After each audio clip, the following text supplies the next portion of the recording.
Hello students, welcome to my YouTube channel Manisha's biochem classes.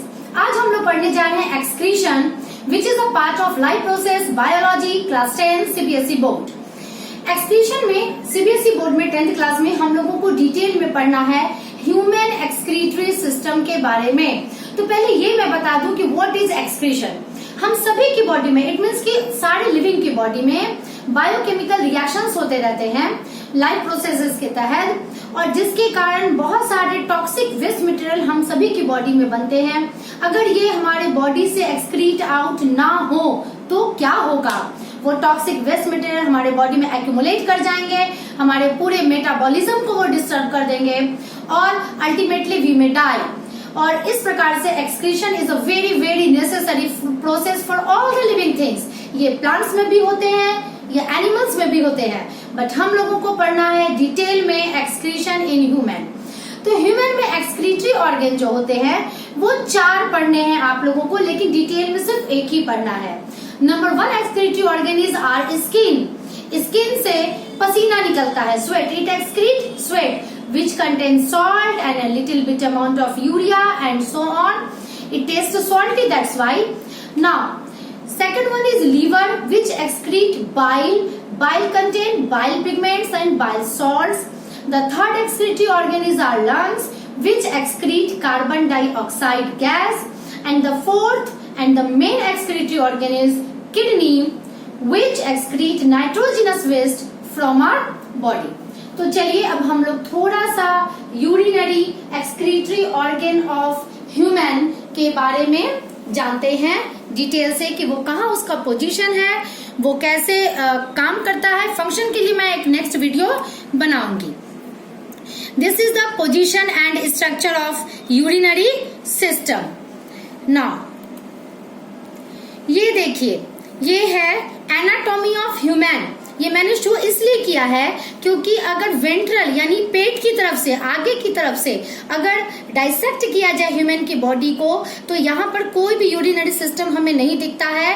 ये हमारे body के back side में मौजूद रहता है। ये देखिए बैक साइड यानी कि डोर्सल पार्ट, इट मीन्स पीठ वाले पार्ट से अगर काटा जाए, डाइसेक्ट किया जाए, तो यहाँ पर हमारी किडनी की पोजीशन होती है। चलिए और करीब से जानते हैं। देखिए किस तरह से, दिस इज द डायफ्राम। कैसे डायफ्राम के नीचे ये 2 बीन शेप्ड किडनी मौजूद है on either side of the vertebral column. ये मैंने इसलिए बोनी स्ट्रक्चर शो किया है कि किडनी का पोजीशन कहाँ है, on the back side of the body on either side of the vertebral column. And this is the detail structure of urinary system of human being. ये 2 bean shaped kidney होता है जहां पे filtration of blood होता है। Now ये जो pipe दिख रहा है, ये पाइप को हम लोग यूरेटर कहते हैं। It is a muscular tube like structure which carry urine from kidney to the urinary bladder.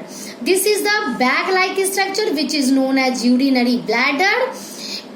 Here urine is stored for some times, and when it fills then we feel to urinate and we do urination. ये जो tube like structure आप लोगों को दिख रहा है इसे urethra कहते हैं, और ये यूरेथ्रा वो ओपनिंग होता है जिसके द्वारा यूरिन बॉडी के बाहर निकलता है।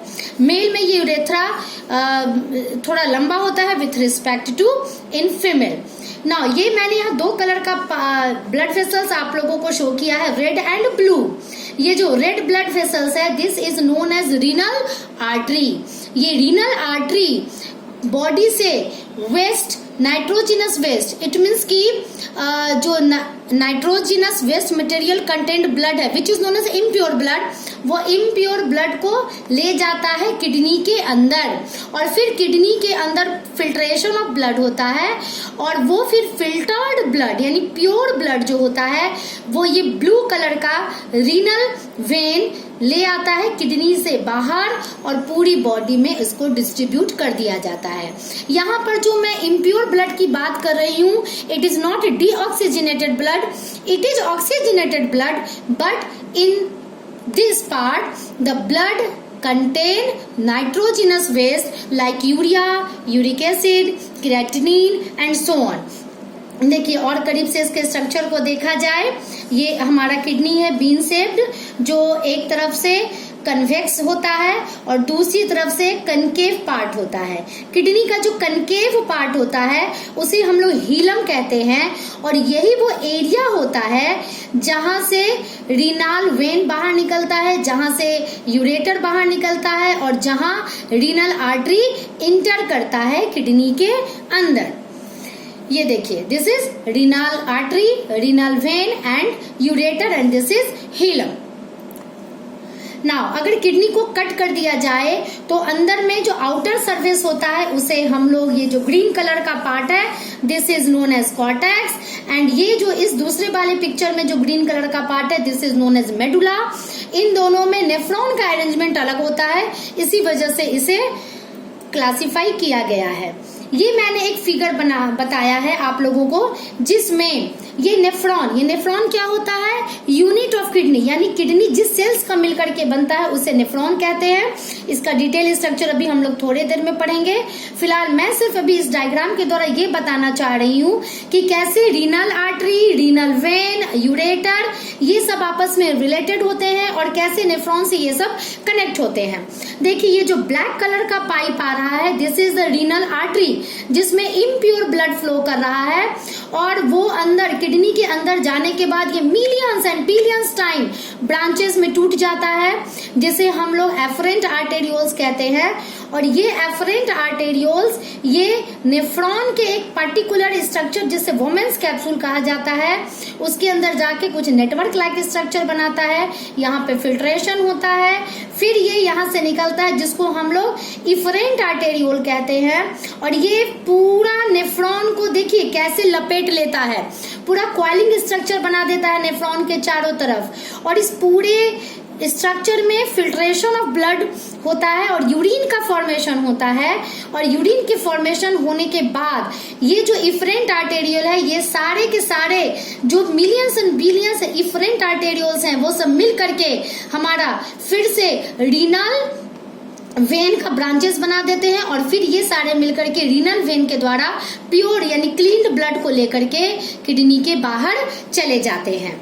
ये देखिए ये नेफ्रॉन का स्ट्रक्चर है, जो कि नेफ्रॉन का सारा ब्रांचेस आपस में मिलकर के कलेक्टिंग डक्ट एंड देन फिर वो सारे कलेक्टिंग डक्ट आपस में मिलकर के यूरेटर बनाते हैं, और वो यूरिन को किडनी के बाहर ले जाते हैं। चलिए अब हम लोग पढ़ते हैं यूनिट ऑफ किडनी के बारे में, यानी किडनी किस तरह के सेल से मिलके बना है। तो किडनी एक खास तरह के सेल्स को मिला के बना है, this is known as nephron, और ये है हमारा डिटेल स्ट्रक्चर नेफ्रॉन। इसमें ये जो पहला बॉल लाइक स्ट्रक्चर होता है, it is a cup shaped structure, ये कप की तरह स्ट्रक्चर होता है, डबल मेम्ब्रेनस होता है, इसे वोमेन्स कैप्सूल कहा जाता है। यहाँ से फिर ट्यूब निकलता है, ये ट्यूब कुछ क्वाइल्ड स्ट्रक्चर बनाते हैं, फिर यू टर्न मारते हैं जिसे लूप ऑफ हेनले कहते हैं, फिर यहाँ पे क्वाइल लाइक स्ट्रक्चर बनाते हैं, और एक डक्ट होता है, this is known as collecting duct. और इस डक्ट का जो ब्रांचेस यहाँ पर दिख रहा है, यानी हर एक ब्रांच अलग अलग नेफ्रॉन से कनेक्टेड होता है, तो सारे नेफ्रॉन के ट्यूबुल्स आपस में मिलकर कलेक्टिंग डक्ट बनाते हैं। ये women's capsule, this is the tubule, और फिर ये लास्ट में आता है कलेक्टिंग डक्ट। नाउ ये हमारा है एफरेंट आर्टेरियोल, जो कि ब्रांच है हमारे रीनल आर्टरी का, और वो चला जाता है वोमेन्स कैप्सूल में। यहाँ पे कुछ message like structure, net like structure बनाता है, इसे कहते हैं ग्लोमेरुलस, और फिर यहाँ से निकल के देखिए किस तरह से ये नेफ्रॉन को पूरा लपेटे हुए है, पूरा नेटवर्क लाइक स्ट्रक्चर ये कैपिलरीज में टूट गया है, और फिर आपस में ये सारी कैपिलरीज मिलके बनाते हैं इफरेंट आर्टेरियोल, और ये सारे इफरेंट आर्टेरियोल मिलकर के बाहर मिलकर के बनाते हैं रीनल वेन, और फिर रीनल वेन के द्वारा वो बॉडी के किडनी के बाहर निकल जाते हैं। नाउ इस तरह से हमारा ये structure of urinary system and nephron जिससे कि किडनी बना हुआ है उसका स्ट्रक्चर एंड होता है। नाउ नेक्स्ट वीडियो में मैं मिलूंगी फंक्शन ऑफ किडनी के साथ एंड फॉर्मेशन ऑफ यूरिन के साथ। Till then bye.